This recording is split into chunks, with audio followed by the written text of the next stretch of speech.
Remaja MAS yang sudah ditetapkan sebagai tersangka pembunuhan terhadap ayah dan neneknya kini terus menjalani pemeriksaan. Pengakuannya bahwa ia mendapatkan bisikan gaib untuk melakukan pembunuhan itu juga terus ditelisik. Tapi menurut seorang anak indigo, remaja tersebut memang dirasuki sosok gaib yang haus darah. Dikirimkan oleh orang yang mendendam dan ingin menyengsarakan keluarga besar MAS.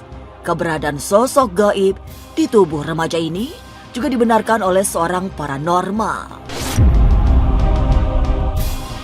Lantas siapa orang yang tega mengirimkan makhluk gaib untuk menghabisi nyawa orang? Benarkah hingga saat ini sosok tersebut belum bisa dikeluarkan dari tubuh MAS? Masa depan memang misterius dan penuh dengan tanda tanya. Tak usah menerka-nerka karena was-was akan menerawang kehidupan selebriti serta mengungkap asmara, karir dan peruntungan.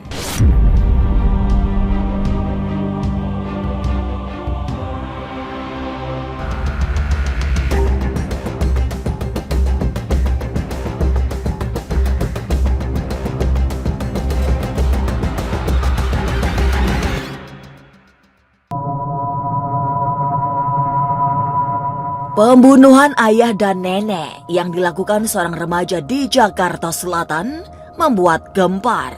Sampai saat ini, masih banyak misteri di balik peristiwa maut itu, meski untuk sementara si pelaku merasa mendapatkan bisikan gaib. Tapi tanda-tanda ada pengaruh yang tak tampak dilihat jelas oleh seorang anak indigo. Kondisi ini yang membuat suasana di rumah tersebut tidak nyaman, penuh hawa amarah.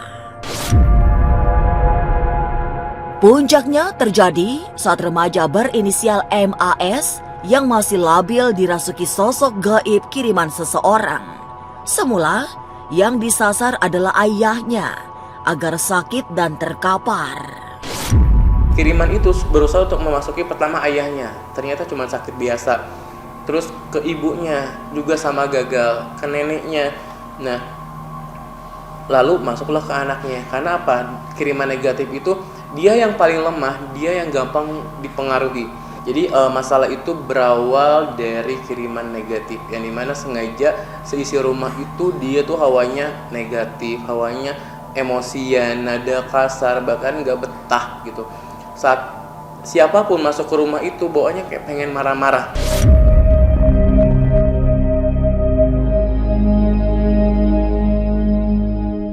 Kiriman makhluk halus yang memberi bisikan gaib rupa-rupanya bukan kali ini dilemparkan.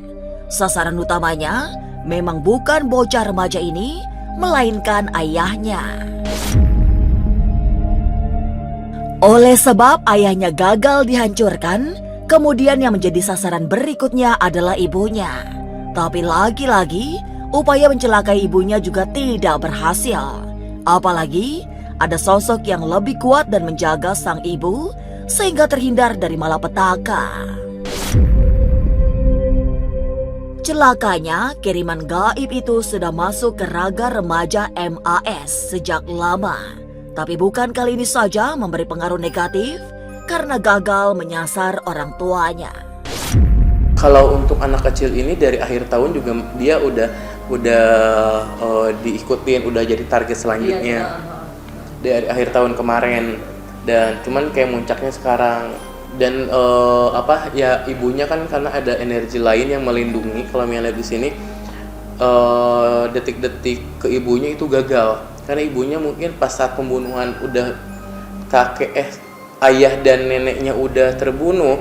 Nah, ibunya datang.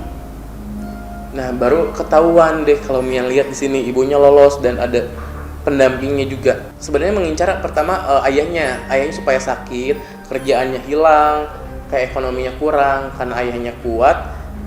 Terus lari ke ibunya juga gagal. Ibunya juga di situ kayak ada pendamping yang lumayan kuat.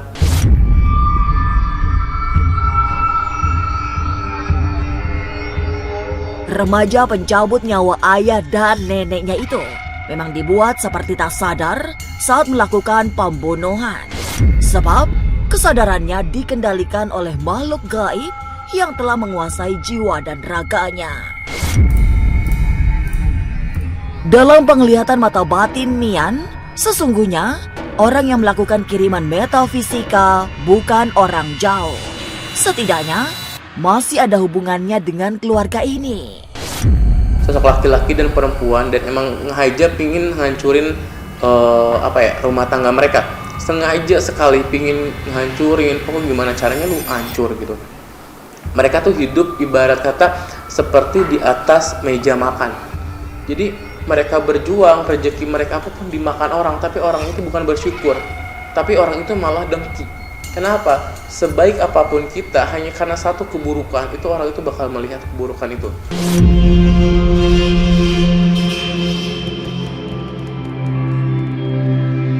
Emosi yang meninggi yang diresapi remaja berusia 14 tahun ini seperti tak terkendali, sehingga melakukan tindakan maut.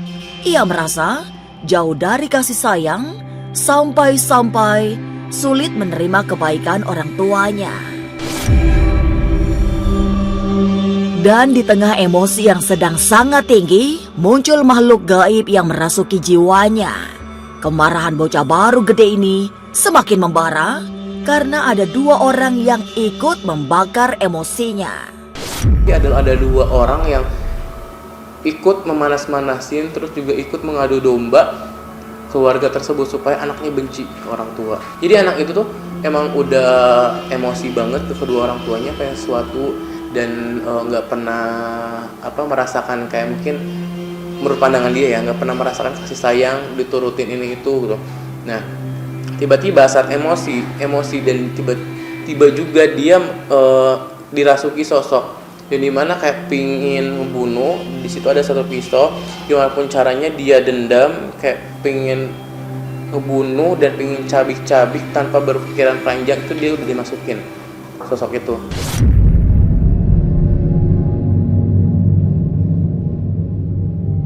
Lalu, seperti apa sesungguhnya sosok gaib yang merasuki remaja berinisial MAS itu? Kalau untuk sosok negatif itu, kalau Mian sih lihat cuman kayak bayangan hitam besar, mata merah, udah cuman kayak asap gitu. Ya namanya sosok kalau udah disuruh sama dukun nih. Jadi makanya lebih setia sosok negatif, lebih setia jin atau setan dibanding manusia. Kalau jin atau setan dikasih satu aja cuman kayak sesajen, kalau tujuannya belum berhasil terus dia lakuin.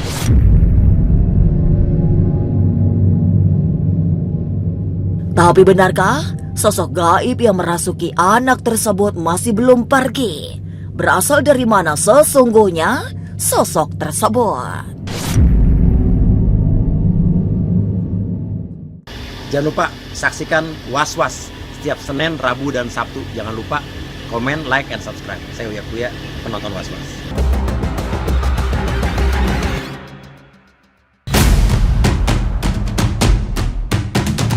Sama seperti anak indigo, seorang ahli supranatural juga menengarai ada unsur-unsur tak ternalar yang ikut mempengaruhi peristiwa ini.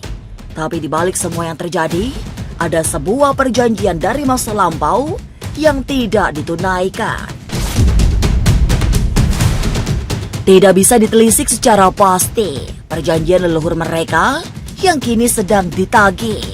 Tapi kondisi ini menyiratkan sesuatu yang besar dan gawat berhubungan dengan kegaiban. Tadi kan saya udah ngelihat dan saya sudah buka ada 3 kartu. Sebenarnya di sini ada satu pertikaian energi di silsilah keleluhuran daripada anak ini sendiri. Ya, jadi ada satu energi yang menagih janji dari masa lampau, ya. Ada satu energi yang menagih janji dari masa lampau di kehidupan sekarang. Nah, tetapi sebenarnya menagih janji ini bukan ke anaknya ini Mas, sebenarnya lebih ke arah ke kakeknya atau kedua orang tuanya. Tetapi mungkin karena anak ini lemah, jadi si energi tak kasat mata ini memakai si anak ini untuk menagih janji itu sendiri.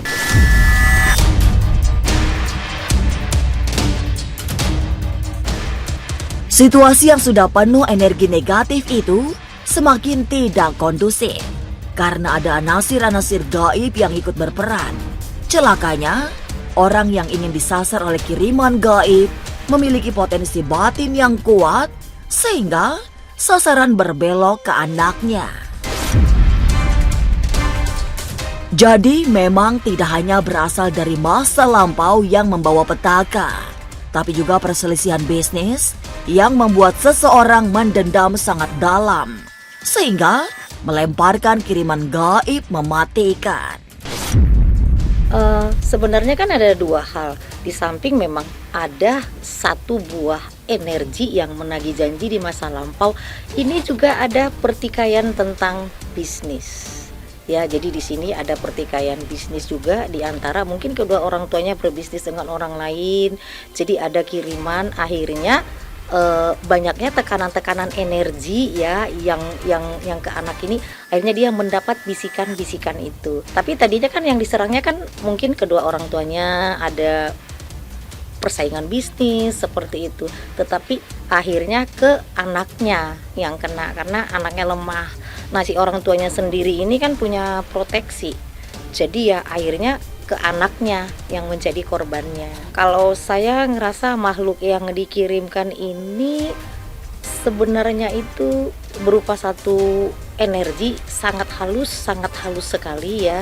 Sebenarnya kan kalau bentuk itu nggak ada ya kalau di hukum energi. Jadi kalau misalnya bentuk itu adalah visualisasi daripada pikiran seseorang. Jadi ini kalau aku rasa halus, tapi kekuatan halus yang seperti merasuki alam bawah sadar si anak ini untuk melakukan satu pembunuhan itu. Dan si anak ini juga ketika melakukan itu tidak menyadari dia melakukan pembunuhan.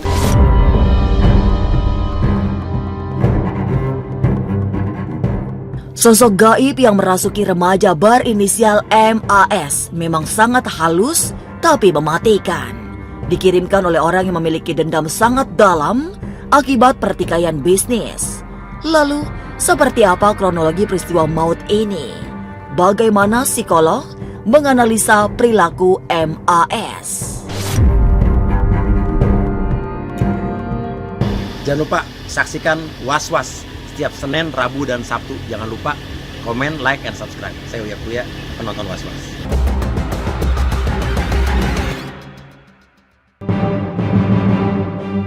Saat ini, polisi masih melakukan pendalaman pada kasus yang dilakukan remaja berinisial MAS. Sejumlah barang bukti sudah dikumpulkan, lengkap dengan keterangan para saksi. Status remaja tersebut juga sudah ditetapkan sebagai tersangka meski usianya masih di bawah umur. Dari pengakuan awal MAS diketahui, peristiwa tragis itu terjadi sangat cepat, dilakukan secara tidak nalar. Kronologinya pun sangat dramatis. Ya, jadi yang ditusuk pertama adalah dari keterangan, ya, dari keterangan yang kita dapat itu dari ayahnya, kemudian ibunya, lanjut baru neneknya. Itu posisinya tidur atau lagi? Tidur. Jadi lantai 1 dan bawah, dasar dengan atas. Iya betul. Jadi setelah dia melakukan yang mungkin kita lihat bersama ya, hal yang tidak baik itu, dia keluar, kemudian dia berlari ketemu dengan satpam yang sekarang memang kita mintain keterangan dari kemarin itu. Ya, kita dalami, ya masih kita dalami. Tapi untuk kasus ini kita menerapkan pasal 338 KUHP subsidiar 351 ya ayat 3 KUHP. Lanjut kita lapis dengan Undang-Undang KDRT ya pasal 44 ayat 2 dan 3. Ya kalau untuk ini memang separuh ya. Jadi memang kita setengah dari hukuman orang dewasa. Barang bukti yang kita dapat adalah bercak darah yang jelas ya, kemudian dari baju yang berlumuran darah, dari korban semuanya ya, jadi semuanya kita ambil. Ada juga dari spray yang ada kita juga bawa ya, terus ada rambut, kemudian juga semua yang ada di situ kita bawa ya untuk menjadikan barang bukti. Lanjut terakhir kemarin juga ada CCTV yang kita dapat.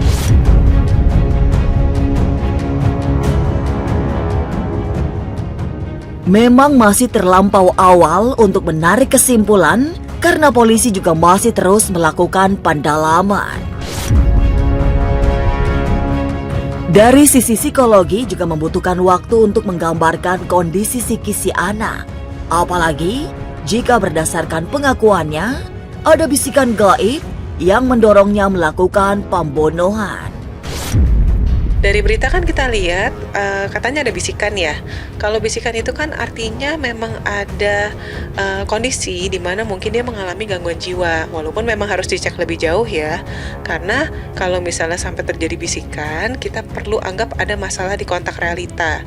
Dia melakukan sesuatu yang dia tidak sadari ataupun yang dia percayai itu betul seperti itu. Walaupun orang lain nggak dengar, tapi dia dengar betul ada. Jadi mungkin kita perlu cari tahu apakah ada masalah yang lebih jauh lagi yang menjadi mungkin rasa benci atau rasa marah, rasa dendam yang membentuk tema tersebut sehingga muncul bisikan yang mengarah ke membalas dendam itu sendiri gitu. Geger pembunuhan ayah dan nenek oleh remaja 14 tahun di Jakarta Selatan masih sangat mengejutkan publik. Banyak analisa yang bermunculan, termasuk penglihatan mata batin ahli spiritual yang menengarai si anak kerasukan makhluk halus. Tapi di luar semua itu, semogalah kasus tragistik ini tidak terulang sampai kapanpun. Pemirsa, saksikan terus Was-Was yang akan meneropong kehidupan sejumlah selebriti, tentunya hanya di YouTube channel. Dan pastikan untuk subscribe, share, komen, dan like. Karena Anda patut was-was sebelum menyaksikan Was-Was.